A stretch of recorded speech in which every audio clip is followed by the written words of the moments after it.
So this is going to be on how to really use drugs, not be used by drugs, but use drugs. What you want to do is to get like really addicted to the drug, to where you're getting withdrawal symptoms. And so most people avoid the withdrawal symptoms. They either want the party, or they're like, oh, I'm gonna detox so I don't have these withdrawal symptoms anymore.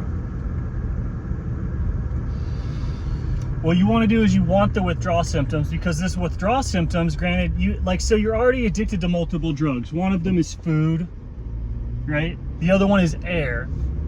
So you can do this with food or air, but to even understand how to do it with food and air, you need to know exactly where you want to try, and that's with this withdrawal symptoms. When you're experiencing withdrawal symptoms, that's pressure, that's waves, that's a current pushing on you, right?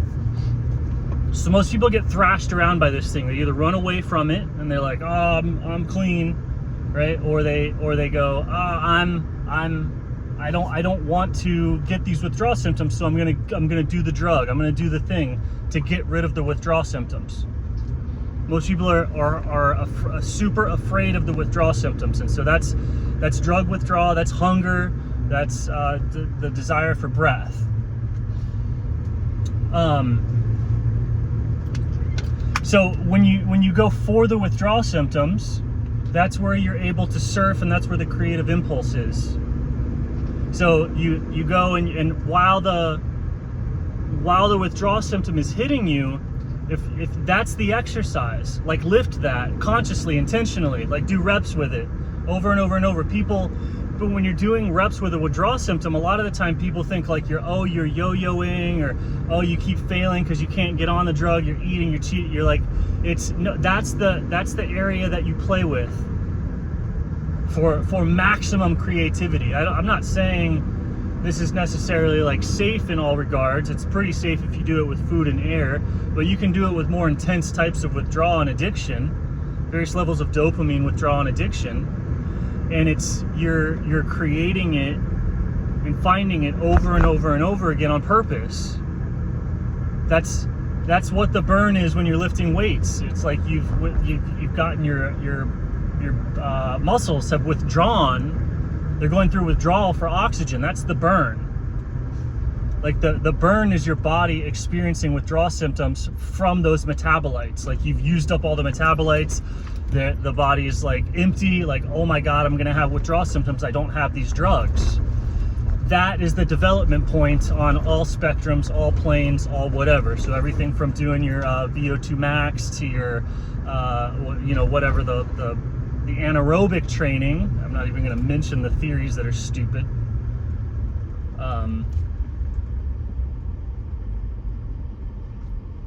But all of it. So you can, if you're addicted to something, that's your artistic blessing, right? So everyone's addicted to air, everybody's addicted to water, and you just go into it and you go, oh, I'm not trying to defeat this withdrawal, right? I'm not trying to get off the drug.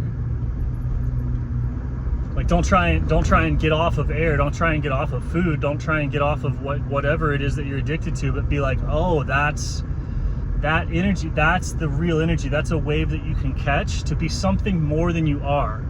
To be something more than you are, you can't just be like swimming under your own motion. You have to be, something has to be pushing you, or you have to be riding something, right? You have to be riding the dragon. And the dragon is the withdrawal. That's the effort, that's the plane, that's where the muscular exertion is happening, that's where the will is happening. Your engagement with the withdrawal symptom is where your will is happening on that level. And it's look at it at all planes, all levels, all things to get an understanding of like where it is. Like understand that the exercise burn and fatigue is withdrawal.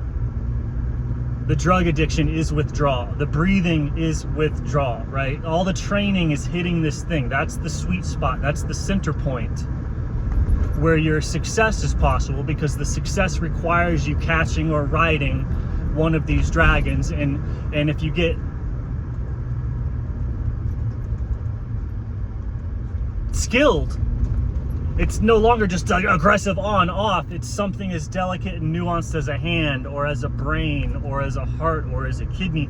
Your interaction with these forces is suddenly you're not going very far in and out of withdrawal. It's there, you're fine, and you're moving, and you have dexterity on that realm, and that's artistic vision, that's whatever. That's why so many artists are these up and down, what looks like spiraling out of control drug addicts. That polarity is just what happens when if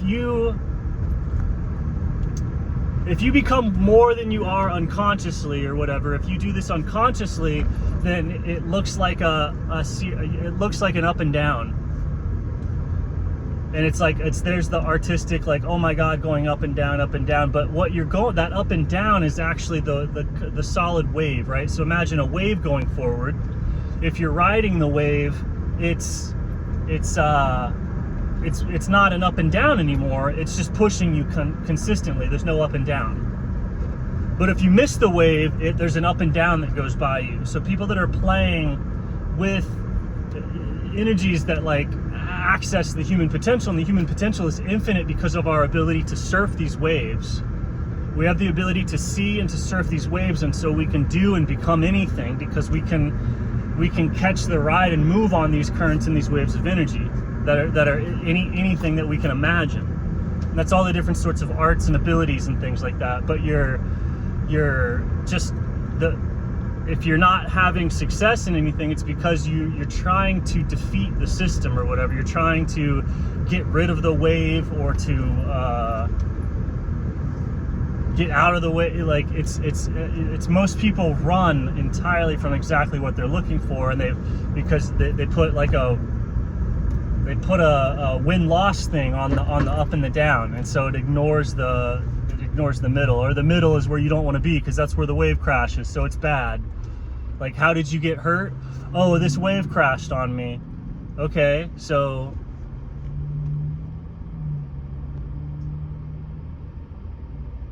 what do? Oh, here's a 10-step program for how to not have that wave crash on you. Here's this entire art and this entire discipline of like, oh, how do I avoid the hell of withdrawal?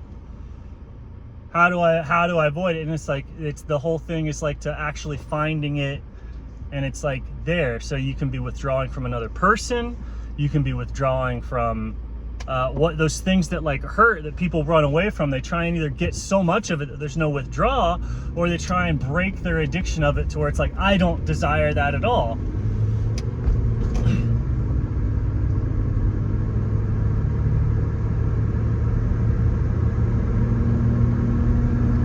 And so use every single thing here that you can see to understand like where exactly that wave is. And this is the energetic view of reality, because you see the two different poles of an event of high ATP in the muscle, low ATP in the body. I've exercised so much that I have no ATP in the body. All of a sudden the withdrawal symptoms start. Oh, my muscles burn.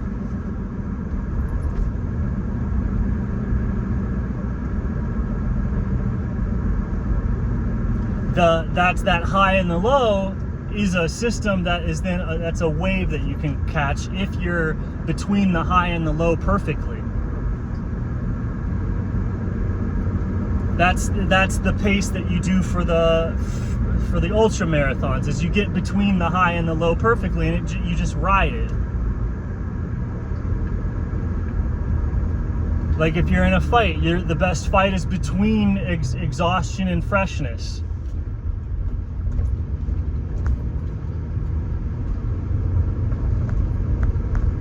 Look at all musicians and artists. Like, what are they stuck between? They're stuck between all sorts of addictions. The more addictions, the more creative they are.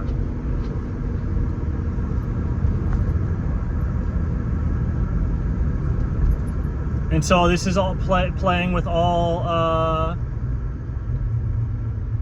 pranayama.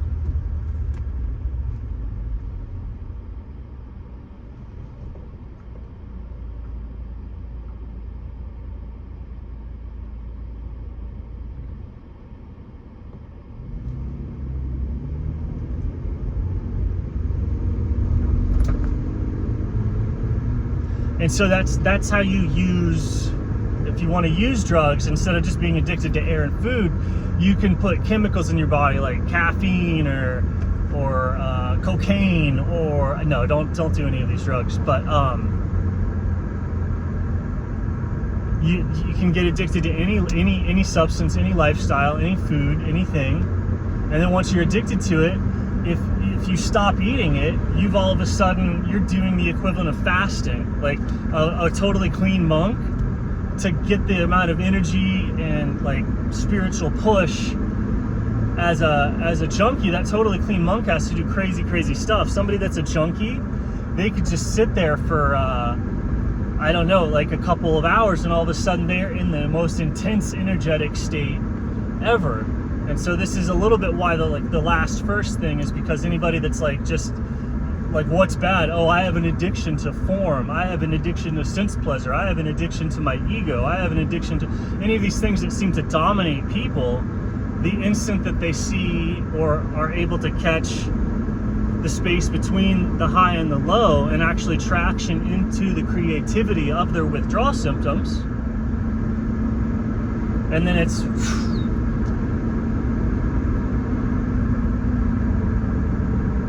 I think Castaneda talked about this stuff a lot. It's like riding the currents of energy, riding, whatever, you know, people.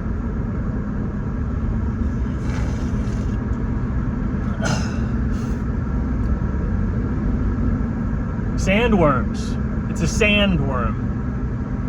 Spice.